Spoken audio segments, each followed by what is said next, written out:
کراچی میں Clifton block 2 مسجد کے باہر فائرنگ میں 3 افراد زخمی ہو گئے۔ پولیس کے مطابق زخمی ہونے والوں میں ساجد، دلاور اور فضل ربی کو جناح اسپتال منتقل کر دیا گیا ہے۔ فائرنگ کا واقعہ باہمی دشمنی کا شاخسانہ ہے۔ دونوں پارٹیوں کا پہلے جرگہ بھی ہو چکا ہے۔ واقعے سے متعلق مزید تفتیش جاری ہے۔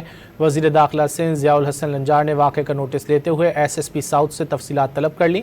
کہا کہ کرائم سین اور عینی شاہدین کے بیانات کی روشنی میں ملزمان تک رسائی اور گرفتاری کو یقینی بنایا جائے۔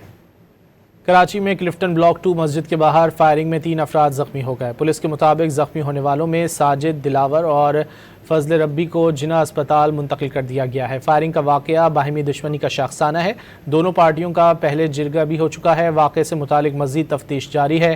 وزیر داخلہ سندھ ضیاء الحسن لنجار نے واقعے کا نوٹس لیتے ہوئے SSP ساؤتھ سے تفصیلات طلب کر لیں۔ کہا کہ کرائم سین اور عینی شاہدین کے بیانات کی روشنی میں ملزمان تک رسائی اور گرفتاری کو یقینی بنایا جائے۔